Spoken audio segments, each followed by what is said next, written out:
워렌 버핏과 헤지펀드 매니저 사이에 있었던 그 유명한 10년짜리 내기 인덱스 펀드가 헤지펀드들의 성과를 크게 뛰어넘은,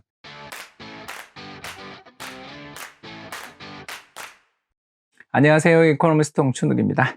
이번 시간에는 최근 발간된 책 ETF 투자 특강에 대해서 이야기를 한번 해볼까 하는데요.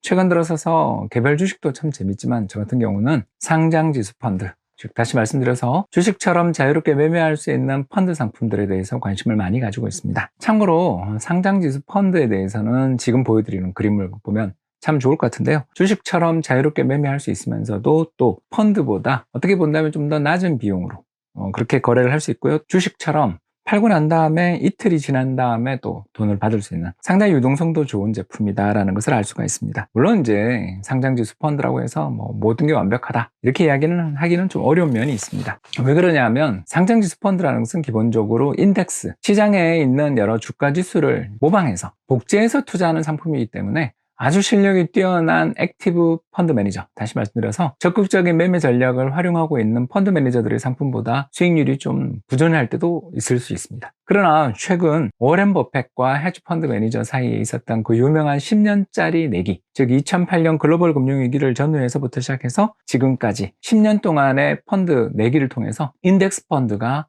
헤지펀드들의 성과를 크게 뛰어넘은 그런 사례가 있었습니다. 이런 것처럼 헤지펀드 매니저들 또는 액티브 펀드 매니저들이 참 뛰어난 분들이 많지만 어떤 분들이 앞으로 미래에 뛰어난 성과를 기록할 것인지를 예측하는 건 더더욱 어렵다는 것을 좀 알 수 있는 사례가 아니었나 생각돼요. 물론 ETF에도 단점이 있습니다. 어떤 단점이 있냐면 바로 거래가 좀 부진하는 경우에는 추종하는 인덱스 펀드와 실제 거래되는 ETF의 가격 사이에 괴리가 벌어질 수가 있습니다. 이런 괴리 문제들이 생기는 것을 해결하기 위해서는 어떤 ETF에 투자를 해야 될 것인가, 이에 관해서 재밌는 논문이 하나 있습니다. 한국 상장지수 펀드의 가격 효율성이라는 논문이 있는데요.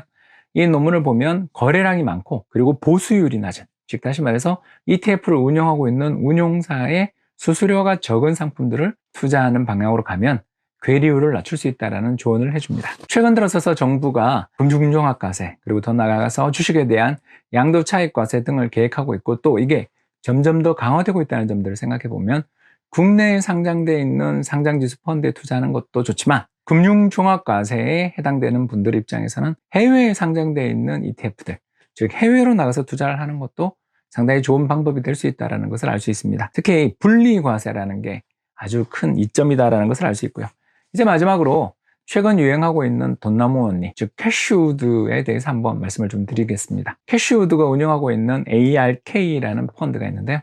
이 펀드는 상장지수 펀드입니다. 주식처럼 거래되는 펀드입니다. 단 이 상장지수 펀드는 어떤 상장지수 펀드냐면 액티브 상장지수 펀드입니다. 우리나라는 별로 없는데요. 미국에는 이런 액티브 상장지수 펀드가 있습니다. 지금까지 이야기했던 상장지수 펀드는 종합주가지수라든가 아니면 국채 선물 지수 같은 여러 가지 지수를 추종하는 거였다면 이 ARK를 비롯한 여러 액티브 ETF들은 자신들이 주식을 적극적으로 매매하고 또 종목을 스크리닝하고 베팅하는 방식으로 성과를 올리는 펀드들인데, 최근 이쪽 펀드에 대해서 굉장히 많은 자금들이 유입되고 있어서 시장에서는 돈 복사기 또는 돈나무 원리라는 별칭을 보이면서 굉장히 유명한 펀드가 있습니다. 단 이 펀드들도 앞서 이야기했었던 사모 및 헤지펀드 사례에서처럼 베팅이 성공을 하게 되는 경우에는 큰 성과를 거둘 수 있지만, 일반적인 액티브 펀드들이 또 베팅이 잘못되거나 시장의 추세를 잘못 읽었을 때 큰 손실을 기록하는 것처럼 위험도 내재하고 있다는 점들은 알아두시는 게 좋을 것 같습니다.